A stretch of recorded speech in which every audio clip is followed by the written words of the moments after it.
At UTS, we are always reflecting and improving our own school-wide approach to curriculum and assessment. We also have to respond to new governmental policies that come up occasionally, but most importantly, we try to stay abreast of research best practices that support student engagement and learning.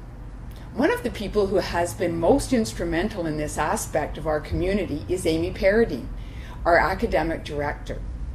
Amy is responsible for school-wide curriculum and assessment planning, integration of technology, and teacher professional learning. She oversees our strategic initiative, which guides UTS teachers to develop and deliver a transformative learning experience. This entails helping students to develop the skills to inquire, to learn, and to generate new knowledge. To this end, Amy has designed a curriculum model for all teachers to use, which incorporates the important elements of curriculum design. A focus on big ideas, essential questions, and assessment practices that support, not just measure, student learning. We base our school-wide curriculum and assessment planning on a backwards design model. In the planning process, teachers begin with the end in mind. They identify the big ideas and learning goals of a unit, and then try to determine what evidence they would need to determine whether a student has achieved those goals. This process also allows teachers to think about how they integrate assessment with instruction, in particular to provide opportunities for students to reflect on their own learning and for students to receive feedback along the way. In order to support the backwards design model of curriculum design, a couple of years ago we began using a web-based curriculum management tool called Atlas that was developed by Rubicon. We were able to work with the Rubicon team to tailor the curriculum planning template for our needs, following a backwards design model. One of the benefits of the Atlas tool is that it allows all teachers to create and modify their curriculum plans in a shared space, and then preserves the plans from year to year. This supports a collaborative planning process and provides an opportunity for teachers to see model or exemplar units, as well as to see what is happening across grades and subject areas. It also helps them look for connections to what they are teaching. What I find very exciting is that as we are focusing more on collaborative planning in the backwards design process, so we are also seeing a change in the way many of our teachers are using technology to support learning. By focusing on big ideas and learning goals, teachers are considering what technologies are available that will engage students and support their learning and growth. Whether it is technology that helps students develop their understanding of big ideas, or technology that helps students develop 21st century skills, or supports assessment for or as learning, teachers are reflecting on their own practice and finding ways to improve the learning experience for students.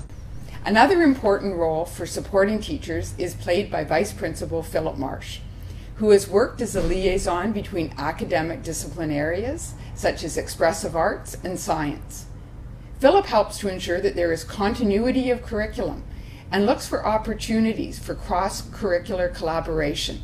His overriding goal at present is to support teachers across the school to develop curriculum which focuses on developing students' problem-solving and inquiry skills.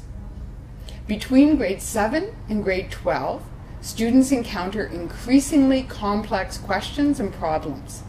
The context for problem solving involves students in connecting the local and specific elements of a problem to the global dimension. One of the ways in which technology has been used successfully in different areas of our curriculum is to leverage inquiry-based learning and to support assessment for learning or formative assessment.